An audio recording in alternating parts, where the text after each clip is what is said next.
जी हाँ दोस्तों, नमस्कार। तो सबसे पहले मैं अपने सभी विद्यार्थीगण विषय बहनों को ये बता देना चाहता हूँ कि जो आप सीटेट एग्जाम की तैयारी कर रहे होंगे, जब आप पेपर देने जाएंगे तो उसमें अपठित गद्यांश आने वाला है हिंदी से संबंधित, जहाँ से विद्यार्थीगण हिंदी ग्रामर से ज़्यादा अंक वहीं से आते हैं।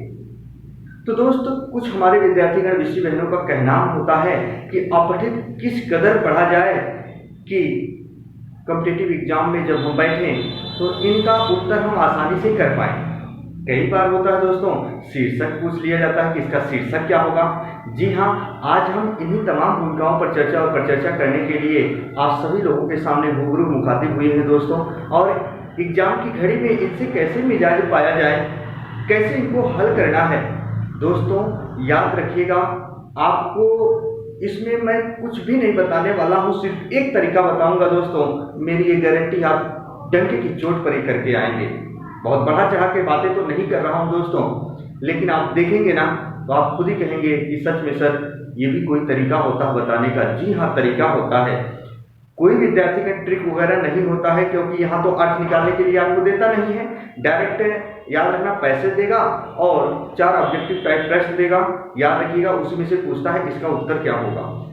दोस्तों, आज शीर्षक वगैरह हम सब कुछ पढ़ेंगे, है ना, कि कैसे आपको पढ़ना है। तो दोस्त, जरा एक चीज मैं बता रहा हूँ पहले, वो क्या करना है आपको। जब आप कॉम्पिटिटिव एग्जाम में बैठेंगे और याद रखिएगा पैसेज कोई आ जाए, अपठित गद्यांश आ जाए, तो सबसे पहले वो आप पैसेज को नहीं पढ़ना है, अपठित गद्यांश यानी पूरा पैराग्राफ नहीं पढ़ना है।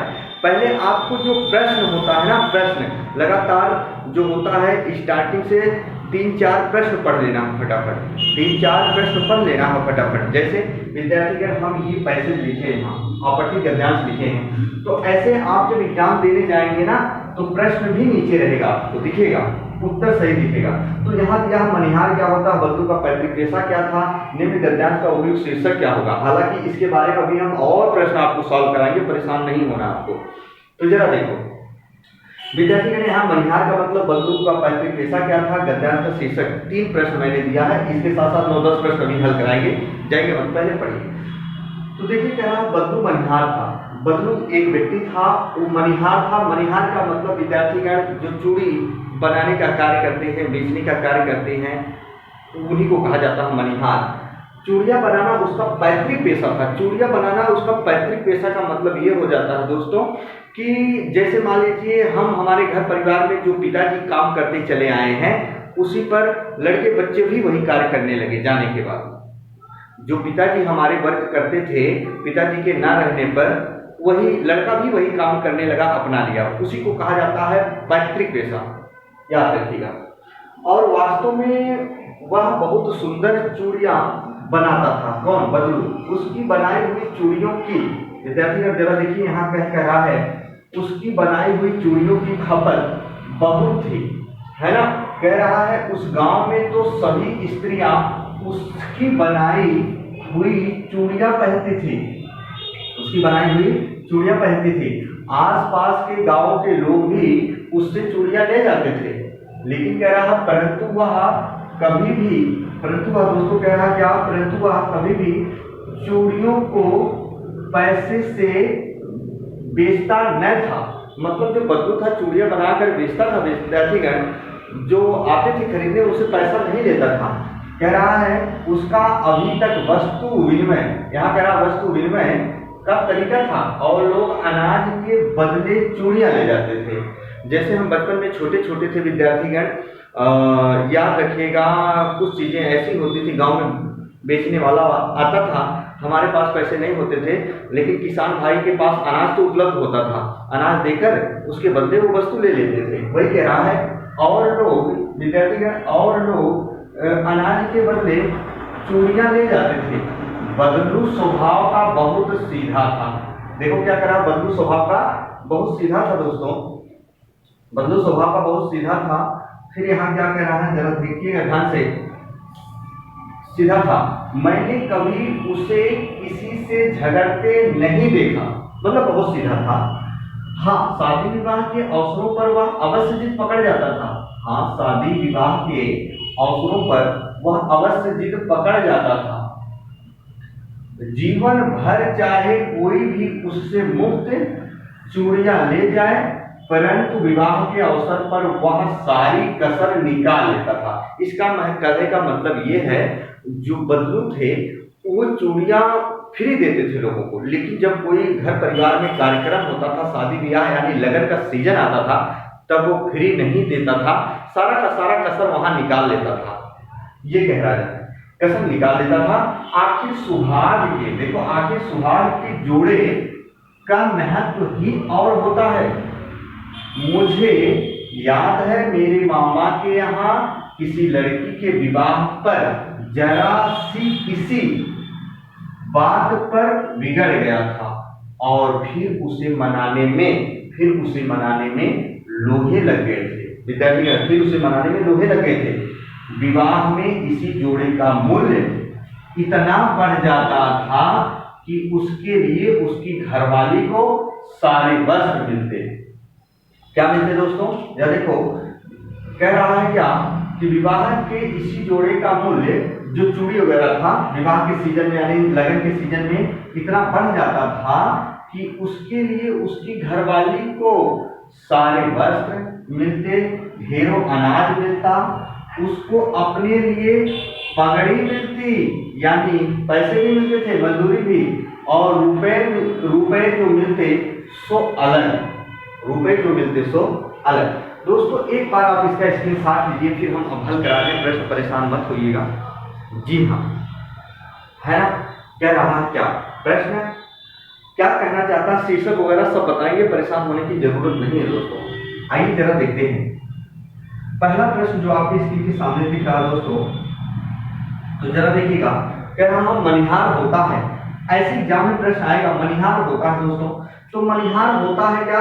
पहला ऑप्शन है चूड़ी बेचने वाला, चूड़ी खरीदने वाला, कपड़े बेचने वाला, कपड़े बनाने वाला। तो मनिहार जो होता ना, क्या नाम, बदलू मनिहार था। अब दिमाग नहीं लगाओगे गलत हो जाएगा। बदलू मनिहार था, यानी वो चूड़ी बेचने का कार्य करता था। बदलू यही तो काम करता था, चूड़ी बेचने का कार्य करता था। फिर कह रहा है क्या प्रश्न, बदलू का पैतृक पेशा क्या था? बदलू का पैतृक पेशा क्या था? पैतृक यानी पैतृक पेशा क्या था? पैतृक का मतलब जो पिताजी कार्य कर आए थे जीवन भर, वही जब बेटा काम करने लगे उसी को कहा जाता पैतृक पेशा। तो पिता की सेवा नहीं है, गलत। पिता से मिला हुआ वंशज पिता, यानी यहाँ क्या हुआ, पिता से मिला हुआ, जो कार्य पिता करते थे उनसे मिला हुआ कार्य जो बदलू करने लगे, वही यहाँ क्या कर रहा, पिता से मिला हुआ। दोस्तों याद रखिएगा। अब देखो यहाँ क्या कह रहा, फटाफट निम्न गद्यांश का उपयोग शीर्षक होगा। शीर्षक का मतलब क्या होता है, आज ये जान के जाना, और प्रश्न अभी हम हल करा रहे हैं। कह रहा है शीर्षक का मतलब क्या है, यहाँ उपयुक्त गद्यांश में शीर्षक होगा सीधा साधा बदलू, एक मनिहार, सुहाग का जोड़ा, इनमें से कोई नहीं। विद्यार्थीगण याद रखना, शीर्षक का मतलब जो होता है ना, याद रखिएगा, वाक्य में जो कार्य करने वाला होता है, वाक्य में जो कार्य को करने वाला होता है, याद रखना, सीधी सी बात है, हम हिंदी में उसको सब्जेक्ट यानी कर्ता कहते हैं। लेकिन इस पूरे अपठित गद्यांश में याद रखिएगा, हमेशा और हमेशा किसकी बात की जा रही है दोस्तों, किसकी बात की जा रही है, बदलू की। तो बदलू की बात की जा रही है, याद रखिएगा। इसके साथ साथ याद रखना, यहाँ क्या कह रहा है, जरा देखो, बदलू, यहाँ देखो दोस्तों, आप समझ जाओगे। कह रहा है बदलू स्वभाव से बहुत सीधा था, बदलू स्वभाव से बहुत सीधा था, मैंने कभी उससे किसी से झगड़ते नहीं देखा। तो याद रखना, इसका मतलब एक मनिहार, मनिहार का मतलब होता है चूड़ी बेचने वाला, चूड़ी बेचने वाला तो कोई हो सकता है, सुहाग का जोड़ा नहीं, वही में से कोई। तो सीधा साधा बदलू, बदलू ही सब कुछ है, जो वाक्य में सब कुछ होता है, वाक्य में जो पैराग्राफ में या अपठित गद्यांश में सब कुछ होता है, वही याद रखना शीर्षक होता है। यहाँ सीधा साधा बदलू होगा। यहाँ देखो कह रहा बदलू स्वभाव से बहुत सीधा था, ये सीधा साधा बदलू की बात कर रहा है दोस्तों।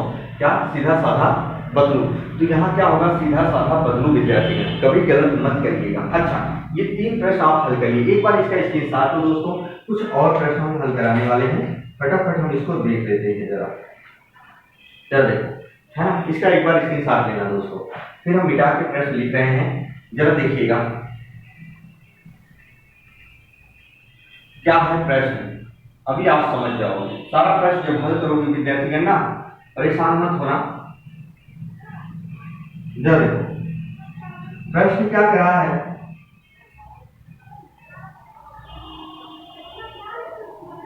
विद्यार्थीगण जब देखो कह रहा है, यहाँ पहला प्रश्न कह रहा है, जी हाँ, बदलू चूड़ियों के बदले क्या लेता था। देखो यहाँ कह रहा है बदलू चूड़ियों के बदले क्या लेता था। अब 4 ऑप्शन यहां मिलेगा, बदलू चूड़ियों के बदले क्या लेता था। विद्यार्थी फटाफट आप ही हल करोगे। 4 ऑप्शन है,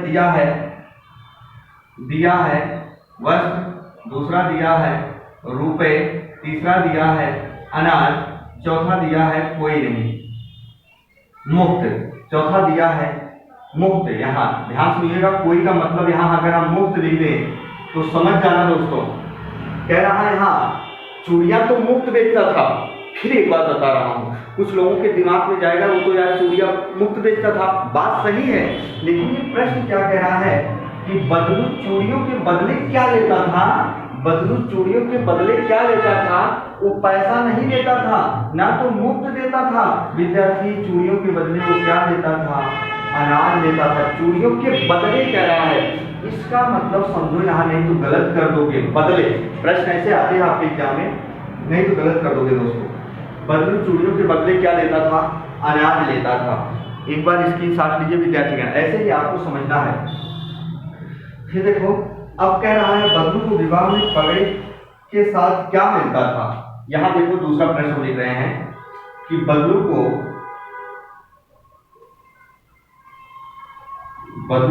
विद्यार्थी का प्रश्न है, बदलू को विवाह में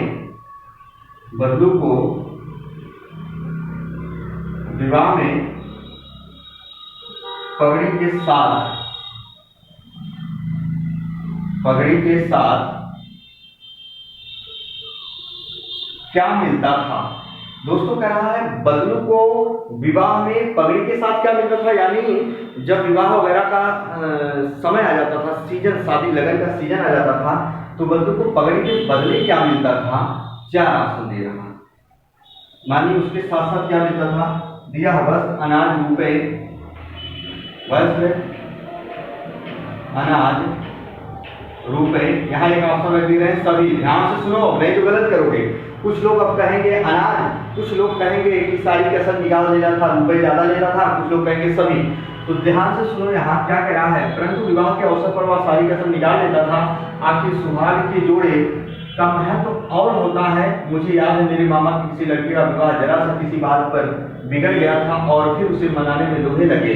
विवाह के किसी जोड़े का मूल्य इतना बढ़ जाता था कि उसके लिए उसकी घरवाली को सारे वस्त्र मिलते, ढेरों अनाज मिलता और उसको अपनी पगड़ी मिलती, उसके लिए बहुत सारे रुपए अलग से मिलते। तो याद रखिएगा, वस्त्र भी मिलता था, अनाज भी मिलते थे, बहुत सारे रुपए मिलते थे। हम किस पर क्लिक करेंगे दोस्तों, सभी पर क्लिक करेंगे। यहाँ देखो ये पैराग्राफ जो कहे वहीं से आपको उत्तर निकालना है दोस्तों, बात समझे क्या। अब जरा देखो अगला प्रश्न कह रहे हैं क्या। अगला प्रश्न कह रहा है, यहाँ फटाफट देखना दोस्तों, इसमें कुछ करना है नहीं, दिमाग ही नहीं लगाना है, जैसे जो कहे आपको वही कर देना। फिर देखो प्रश्न क्या कह रहा दोस्तों, कह रहा लड़की के विवाह में जरा सी बात पर कौन बिगड़ गया था। ये तो आप जान प्रश्न कह रहा है वस्तु विनिमय, प्रश्न कह रहा है वस्तु विनिमय। कई बार याद रखिएगा, उसी पैराग्राफ से आपको लोकोक्ति मुहावरे के रूप में पूछ सकता है। कई बार उसी पैराग्राफ में से उसका अर्थ पूछ सकता है।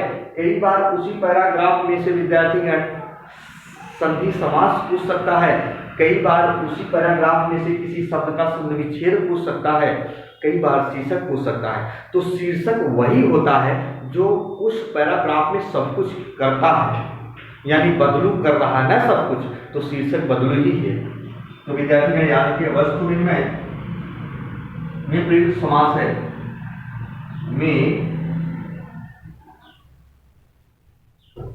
प्रयुक्त समास है, वस्तु विनिमय में प्रयुक्त समास है। इसका मतलब ये कह रहा है कि ये वस्तु विनिमय दिया गया है प्रश्न, इसमें ये कौन सा समास है।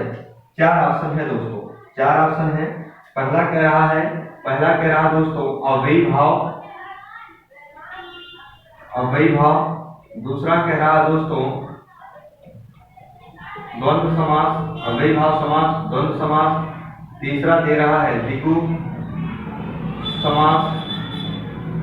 चौथा दे रहा है तत्पुरुष समास।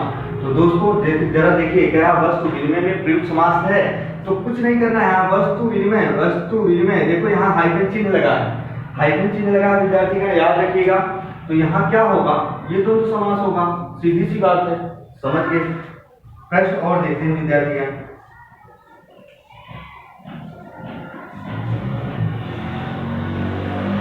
कह रहा शब्द सुहाग का तत्सम रूप होगा। देखिए प्रश्न इसी में से पूछ रहा है सुहाग का तत्सम शब्द होगा। देखो 4 ऑप्शन है, कह रहा है सुहाग का तत्सम शब्द होगा। पहला ऑप्शन दिया है दोस्तों धार्मिक, दूसरा ऑप्शन दिया है सुहाग, तीसरा ऑप्शन दिया है दोस्तों वल्लभा। देखो वल्लभा। चौथा ऑप्शन दिया है कोई नहीं। दोस्तों जरा देखो, कह रहा है क्या सुहाग का तत्सम शब्द होगा, तो सुहाग का जो तत्सम शब्द होगा धार्मिक से मतलब तो है नहीं, तो यहाँ वल्लभा से तो है नहीं, कोई नहीं, यहाँ क्या है, यानी सुहाग का जो तत्सम होता है ना, वो क्या होता है दोस्तों, सुहाग होता है। क्या होता है, सुहाग होता है दोस्तों। तो कभी गलत मत करिएगा, एक बार इसका स्क्रीनशॉट लीजिए आप फटाफट, है ना। तो फिर याद रखिएगा कि जो विद्यार्थी एडमिशन में एग्जाम देने जा रहे हैं, पहले पैराग्राफ को बहुत अच्छे से भली भांति पढ़िएगा, फट से 2-3 प्रश्न पढ़िएगा और दिमाग में कुछ की पॉइंट्स रख लीजिएगा। इसके बाद पैराग्राफ पढ़कर वहाँ टिक लगाते जाओ, फिर क्लिक करते जाओ विद्यार्थीगण। आपके 15 नंबर के प्रश्न आते हैं, याद रखिएगा। तो विद्यार्थीगण बस इतना ही, फिर नेक्स्ट दिन हम अलग पैराग्राफ लेकर आएंगे आप गद्दा। यदि वीडियो अच्छी लगी हो तो लाइक और सब्सक्राइब ना करना भूलें विद्यार्थीगण, और उसके लिए बहुत सारे प्लेलिस्ट में बिंदु पड़े हैं, जाकर आप देख सकते हैं। तब तक के लिए मित्रों, जय हिंद, जय भारत।